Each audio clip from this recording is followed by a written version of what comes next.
noite, graça e paz. Que oportunidade maravilhosa estarmos aqui juntos. Nós aqui e vocês aí na sua casa, ou no seu trabalho, onde é que você possa estar agora, nesse momento. E a gente quer juntos que esse ambiente que o Senhor, que o Espírito de Deus irá produzir aqui no nosso meio, no nosso culto, Ele também possa produzir aí onde você está. Nesses dias em que nós estamos nas nossas casas, nesses dias em que a gente tem que ficar de quarentena, nesses dias de tantas perplexidades, de tantas notícias que chegam nos nossos corações e não apenas nos nossos ouvidos, elas tocam também os nossos corações. Tantas dúvidas, tantas incertezas, e em meio a tudo isso, em meio a todas esses pontos de interrogações, a gente sabe que há um Deus assentado no trono. A gente sabe que há um Deus que sabe o que está fazendo. Eu quero convidar você, conosco aqui, nossa comunidade Casa na Rocha. A gente está com saudade de reunir os nossos pequenos grupos, estar na casa de um e de outros, congregar exatamente nessa hora. A gente já estava quase terminando o nosso momento de louvor. A gente não está junto fisicamente, mas nós estamos juntos em fé, em amor, na lembrança, na alma e no coração. Quero pedir que você, nesses próximos 30, 40 minutos que nós vamos estar aqui juntos, reunidos, que você também cultue, que você também cante, que você também ore, que você perceba a doce presença de Deus na sua vida, na sua casa. Que esses momentos que vamos estar juntos aqui possam abençoar a sua vida também. Quero pedir que, se você puder, você fechar os seus olhos. Eu quero orar por você nessa noite. Querido Deus, nós estamos aqui reunidos. Tua casa, tua igreja espalhada por essa cidade, espalhada por esse país, espalhada no mundo inteiro, Senhor. Alguns não podendo sair de casa, mas agora nós aqui juntos, meu Deus, através dessa oportunidade, ó Pai, nós queremos te dizer que Tu és o nosso Deus forte, em quem a nossa alma ancora, em quem a nossa alma espera. Nós estamos em Ti, nós precisamos de Ti, nós confiamos em Ti. Abençoa cada irmão, abençoa cada família que está reunida na cozinha, na sala, com seu foninho no ouvido, com seus filhos em torno da mesa. De alguma maneira as pessoas estarão ouvindo esse vídeo, vendo esse vídeo. Abençoe, Senhor, em nome de Jesus. Te convido você a cantar conosco as canções singelas que você deve conhecer também. Nada melhor a que se compara a esperança viva. Aleluia! Tua presença vem sobre nós, vem sobre nós. eu provei o mais doce amor que liberta o meu ser e a vergonha desfaz.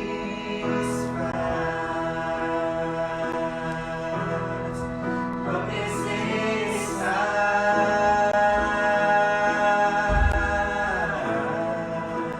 Santo Espírito, Santo Espírito, és bem-vindo aqui. Vem inundar, encher este lugar.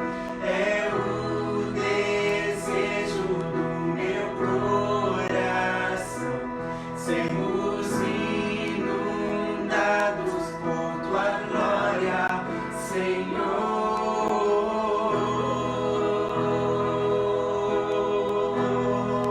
Tua glória, Senhor. Não há nada igual, não há nada igual. Ele vem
glória inunda a nossa vida, as nossas casas, as nossas famílias. Enche-nos com tua glória, tua presença.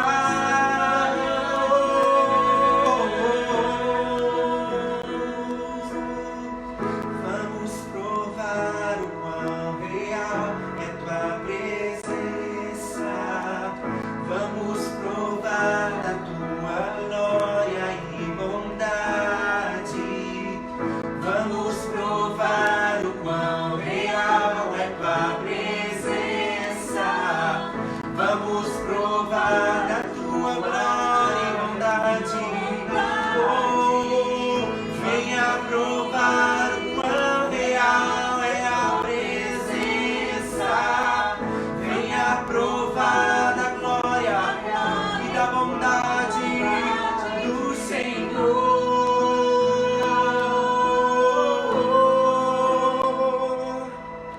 Santo Espírito, és bem-vindo aqui.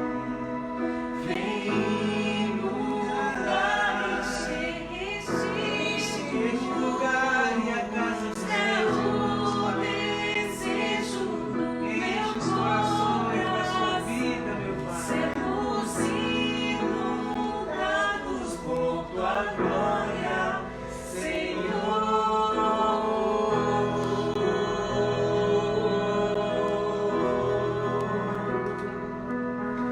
És digno, Senhor. Não há outro Deus como tu, não há grande como o Senhor. Não há maior, não há incomparável como o Senhor é. Oh, quem se compare a ti, como a palavra do Senhor diz, porque diriam as nações aonde está o teu Deus. Por mais que as coisas esses dias estejam em crise, o nosso Deus está sentado em alto e sublime trono. E nada foge do seu governo, Senhor. Nada foge do governo nas tuas mãos. Tu és grande, Senhor. Que toda a terra exalte o nome do Senhor. Que toda a terra cante louvores ao Senhor. Oh, tu és grande, tu és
ajuda contra o inimigo.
Gênesis no capítulo 1, versículo 1, diz assim: no princípio criou Deus os céus e a terra. Era a terra sem forma e vazia. Trevas cobriam a face do abismo. O Espírito de Deus se movia sobre a face das águas. Então disse Deus: haja luz. E houve luz. Haja luz e houve luz. Quero compartilhar com você alguns princípios que poderão abençoar a sua vida. Para começar do livro de Gênesis, eu fiquei pensando o que eu poderia dizer para você, para a igreja, para os irmãos, nesses dias de escuridão, nesses dias de perplexidades. Eu queria começar pelo começo, eu queria começar por Gênesis. E o capítulo 1, versículo 1, ele pode nos dizer pelo menos duas coisas. Quando ele diz assim: no princípio criou Deus os céus e a terra. No princípio, Deus. A Bíblia nos narra a história de um Deus que é puro e perfeito amor. Um Deus que é pura e perfeita vida, plenitude. O livro não começa assim: no princípio as trevas. No princípio, a desorganização. No princípio, a maldade. No princípio das coisas, a ruína. Não. No princípio de tudo que existe, no princípio da criação, no princípio da nossa história, da história de toda a criação, dos anjos, das coisas, dos mares, dos oceanos, dos peixes, das estrelas. No princípio, Deus. E isso é muito importante para as nossas vidas. Quem é que está no princípio? Quem é que está dando origem? Quem é que está dando a existência? Esse primeiro versículo nos dá a entender isso, nos revela isso, nos traz essa informação. Que é Deus no princípio dando start. Deus é o Deus do começo. E não apenas do começo, mas dos recomeços. De tantos recomeços que nós precisamos. De tantos recomeços que você precisa. De tantos recomeços que você, sua casa, seus filhos, relacionamentos precisam. Esse texto e tudo que está descrito no capítulo 1 e no capítulo 2, primordialmente falando da criação, só é possível existir porque quem está no princípio é Deus dando início. É Deus que dá início. É Deus que começa. Interessante que é Deus que toma a iniciativa de ir até Adão quando Adão ele desobedece. Não é Adão que vai até Deus, é Deus que dá início, é Deus que começa essa nova relação com Adão, que proporciona uma esperança para Adão e Eva, para a humanidade. É Deus que toma a iniciativa de ir primeiro até Caim, antes que ele mate Abel. E é Deus que vai até Caim novamente, depois que ele mata o seu irmão Abel. É Deus que toma a iniciativa de ir até Noé. É Deus que toma a iniciativa de ir até Noé para dizer a Noé aparelhar uma arca por causa do juízo que viria sobre a terra. É Deus que toma a iniciativa e vai buscar Abraão. É Deus que promete coisas fantásticas a Abraão. É Deus que vai até Jacó.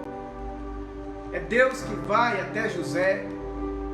E durante todas as Escrituras nós vemos esse Deus tomando a iniciativa, dando start, ligando play nas nossas vidas.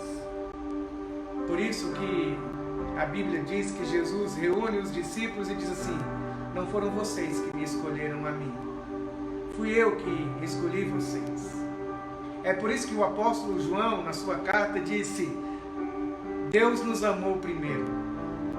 Deus nos amou primeiro. Todas as coisas de Deus só podem ter início em Deus. Não é possível ter coisas de Deus nas nossas vidas, no nosso lar, se Deus não começar aqui. Quantas vezes nós começamos empreendimentos no nosso muque, na nossa força, na nossa capacidade, e o livro de Provérbios vai dizer assim para a gente: não se estribe, não confie em você, no seu próprio conhecimento, no seu próprio entendimento, confia no Senhor. Essa é a primeira coisa que eu vejo aqui no livro de Gênesis, esse Deus do start, desse Deus do começo, desse Deus que inicia. E o apóstolo Paulo fala assim: aquele que começou uma boa obra em vós, ele há de aperfeiçoá-la até o dia de Cristo. Você está olhando para a escuridão toda? Você está olhando para esse mundo assim em colapso muitas vezes? Mas aquele que começou a boa obra na igreja, aquele que começou a boa obra nos discípulos, ele há de aperfeiçoar. Não é sem motivo que um dos nomes que ele colocou a si mesmo é que ele é o alfa, o começo. Ele é o princípio e o fim. No princípio, Deus. Sabe o que eu vejo também aqui no capítulo 1, nesse texto aqui? Eu vejo um Deus cheio de ideias. Eu vejo um Deus que ele está cheio de ideias maravilhosas. Ele está cheio de planos maravilhosos. Ninguém sai criando as coisas de maneira que elas saem tão perfeitinha como está aqui. Interessante, nos dias da criação, quando ele vai terminando cada dia, ele vai dizer: e viu que era bom, e viu que era bom. Nada que foi feito, não aconteceu sem que antes tenha sido planejado. Um Deus cheio de bons planos. Por isso os profetas dizem para a nação: eu é que sei dos pensamentos que eu tenho a respeito de vós. Pensamento de paz, pensamento de bondade, pensamento de alegria, pensamento de restauração. Quando Deus pensa no ser humano, Deus nunca pensa em juízo. Deus nunca pensa assim: eu vou criar essa humanidade para destruí-la, vou criar essa humanidade para puni-la. Nunca passou pela mente do Senhor essas tais coisas.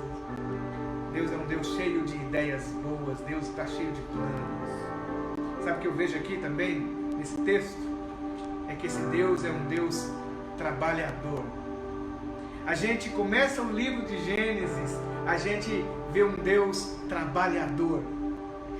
Não é um Deus estático, não é um Deus parado, não é um Deus imóvel, é um Deus em pleno movimento, é um Deus emocionado, um Deus empolgado consigo mesmo, em colocar para fora de si aquilo que está dentro de si, colocando as suas ideias para fora, os seus planos para fora, e ele não é ligado.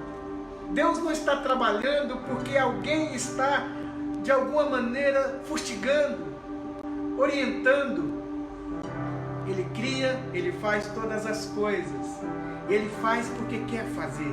Um Deus trabalhador, um Deus que está em pleno movimento o tempo todo. Quando você pensar em Deus, não pense que Deus está esperando o seu start. Não pense que Deus está esperando as suas orações para ele se mover. Não pense que Deus está esperando a sua fé para ele se mover. Não pense que Deus está esperando as boas ações dos homens para que ele se mova de maneira boa em favor dos homens. Deus está em movimento o tempo todo. Ele começou a trabalhar o tempo todo. Ele trabalha o tempo todo. Olhe os peixes. Olhe para as profundezas dos oceanos. As riquezas das cores, a exuberância da criação. Esse Deus cheio de ideias é um Deus trabalhador. Ele trabalhou na vida de José. Ele trabalhou na vida de Jacó. Ele trabalhou na vida de Moisés. Ele trabalhou na vida de Pedro. Ele trabalhou na vida de tantas pessoas. Quer trabalhar na sua vida também. Quer trabalhar na sua família. Esse Deus operador. Esse Deus que quer agir e age. E quem é que pode impedi-lo? Como ele diz assim: operando eu, quem é que pode impedir? Por isso Jesus fala assim para os discípulos: meu Pai trabalha até agora. Meu Pai está trabalhando até agora. Ele não parou nos 7 dias da criação. Meu Pai trabalha até agora. E sabe o que eu aprendo sobre o trabalho de Deus? É que essas coisas aqui do capítulo 1 de Gênesis, e aliás as coisas que tudo que Deus vai fazer na vida das pessoas, só é possível acontecer porque foi Deus que trabalhou. Nada do que acontece aqui na vida das pessoas na Bíblia, Abraão não poderá ter filho a não ser que Deus trabalhe. Davi não poderá vencer Golias a não ser que Deus trabalhe. Israel não poderá vencer os seus inimigos a não ser que Deus trabalhe. O mar não se poderá abrir a não ser que Deus trabalhe. Os mortos não ressuscitarão a não ser que Deus trabalhe. Há coisas que só podem acontecer se Deus trabalhar. Há coisas que podem acontecer nas nossas vidas e que nós dependemos completamente e totalmente do trabalhar do Senhor. Eu vejo que aqui não há espaço para a inteligência dos homens, a capacidade humana. Há coisas que nos escapam. Há coisas nas nossas vidas que nós não temos o controle. Há realidades, há certas circunstâncias das nossas vidas que você não tem controle, que você não pode mudar. Jesus diz que você não pode acrescentar nem um dia, nem uma horazinha do curso da sua vida. Mas o nosso Deus tudo pode. Aqui, esse trabalhar do Senhor, esse Deus que trabalha, esse Deus que está em ação o tempo todo, esse Deus que se move o tempo todo. Sabe, às vezes você poderia, de alguma maneira, se você pudesse existir no primeiro dia da criação, você pudesse olhar para a criação e você percebesse: é isso tudo que Deus está fazendo? Não é? Haja luz, também tem luz, mas está tudo estranho, esquisito. Eu não vejo nada, não percebo beleza, não percebo coerência, não percebo harmonia, não percebo nada, a não ser um grande, terrível vácuo, um caos. Olha aqui para mim. Talvez você não sabe o que Deus está fazendo, mas não significa que Deus não saiba o que Ele está fazendo. A história do mundo, ela não está sendo contada pelos homens. A história do universo não está sendo editada pelas mãos engenhosas, pelas cabeças, pelas grandes inteligências humanas. Ainda que você não entenda o que Deus está agindo, não significa que Deus não saiba o que Ele está fazendo.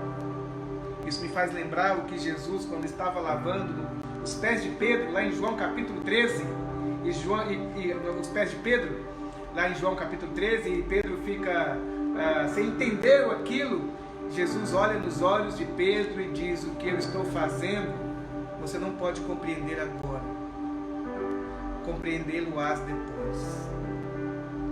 Talvez você não compreende muitas coisas da sua vida, não dá para entender mesmo, porque Jesus disse assim: pois quem compreendeu a mente do Senhor, para que possa aconselhá-lo? Há coisas que são grandes demais para nós. O que você precisa é confiar, porque vai ter o segundo dia, vai ter o terceiro dia, o quarto dia, e quando você chegar no final das coisas, nós vamos ouvir o que João falou na sua carta: ainda não somos o que haveremos de ser, mas quando a obra estiver completa, nós seremos tal qual Ele é. Nós o veremos e nós seremos semelhantes a Ele. Tenha confiança, caminhe cada dia, disse Jesus. O dia de amanhã não pertence a você. Você não pode controlar as contas, você não pode controlar, às vezes nós não podemos controlar nossas próprias condições financeiras. Entregue seus caminhos ao Senhor, confie nele, espera nele, acredite nele. Enquanto você não sabe o que faz, diga como diz o profeta: Senhor, nós não sabemos bem o que fazer, porém os nossos olhos estão em Ti. Versículo 2 começa dizendo assim: a terra, porém, estava sem forma e vazia, caos, problemas, crises. É isso que começa o versículo 2: a terra, porém, estava sem forma e vazia. Mas mesmo nesse momento de terríveis trevas, o texto termina dizendo assim no versículo 2: mas o Espírito de Deus se movia sobre a face das águas. Você não está perdido no seu caos. O caos é próprio do ser humano. Nós nos metemos em grandes e nós procuramos e nós provocamos muitos caos nas nossas vidas, mas nós não estamos entregues ao caos. Esse Deus que trabalha, Ele trabalha exatamente para colocar fim ao nosso caos. Agora mesmo, onde você está, creia que o Espírito de Deus está trabalhando na sua vida. Creia que o Espírito de Deus está trabalhando na sua mente, no seu coração, na sua vida. Há trabalho de Deus que Deus faz que você nem vê, que você não sabe, que você nunca vai saber. Deus o ama. Deus é apaixonado pela sua criação. Deus não está deixando a sua criação à mercê dos seus próprios males. Por isso, Jesus é o Emmanuel, o Deus presente, o Deus que habita, o Deus que age, o Deus que move. Para concluir, eu quero dizer o que começa o versículo 3 dizendo: disse Deus, haja luz, haja luz. Tudo que Deus vai fazer na sua vida, tudo que Deus vai fazer através de você, tudo aquilo que tem início em Deus precisa, antes de qualquer coisa, receber a iluminação do Todo-Poderoso. Deus não age nas trevas, na escuridão. É preciso que antes de que Deus faça alguma coisa por meio de você, precisa fazer em você, em nós. E se há escuridão, e se há perplexidade, haja luz na sua vida. Que a luz de Deus brilhe na sua vida. Deus é luz e nele não habita treva alguma. Haja luz na sua casa. Eu queria encerrar a minha ministração nessa noite dizendo a você essas coisas. Se você precisa começar alguma coisa, precisa ser que elas comecem em Deus. Que Deus possa dar starts na sua vida. Que Deus possa dar starts na sua empresa, que Deus possa dar starts na sua casa, na sua família, que Deus possa iniciar coisas tremendas e maravilhosas na sua vida, porque quando Deus começar a agir em você, impressionante a beleza, a grandeza, as coisas graciosas que vão surgir dele para você, Não tenha medo das más notícias. Não tenha medo. Aliás, os nossos olhos precisam ser colocados não nas circunstâncias da vida. Coloque os seus olhos para além dessa vida. Porque se a nossa esperança em Cristo se resume apenas em comprar, vender, negociar, vencer uma enfermidade, se são coisas dessa vida, você e eu somos os mais miseráveis de todos os homens. Nesses dias em que o coronavírus está aí amedrontando centenas e milhares de pessoas, talvez seja tempo de você repensar que a vida não são coisas materiais, que existe uma relação com Deus que você precisa valorizar. Casa na Rocha, comunidade de cristãos, que vocês, cada um de vocês, estou com tanta saudade de me reunir com a minha amada igreja, mas que cada um de nós sejamos essa esperança de recomeços na vida de muita gente. Que Jesus Cristo seja para tantas pessoas em nós uma esperança de salvação, uma esperança de restauração, uma esperança de iluminação. Que Deus abençoe a sua casa, que Deus abençoe a sua vida, que Deus abençoe a sua família, em nome de Jesus. Um beijo muito carinhoso para você.